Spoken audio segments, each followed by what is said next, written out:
O'zbekistonning barcha viloyatlarida qanday ob-havo bo'ladi? Assalomu alaykum hurmatli tomoshabin. Bizning kanalda har kunlik va haftalik ob-havo ma'lumotlarini bilib olishingiz mumkin.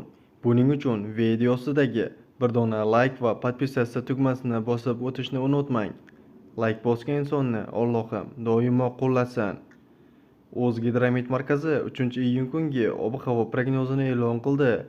Unga ko'ra, havo O'zbekiston bo'yicha biroz bulutli, ba'zi joylarda havo o'zgaruvchan bo'ladi.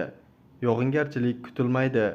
Shamol sharqdan 7-12 metr/sekund tezlikda esadi.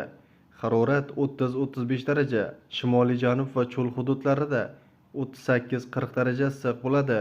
Toshkentda havo biroz bulutli bo'ladi, yog'ingarchilik kutilmaydi. Shamol sharqdan 3-8 metr/sekund tezlikda esadi. Harorat 30-32 daraja issiq bo'ladi.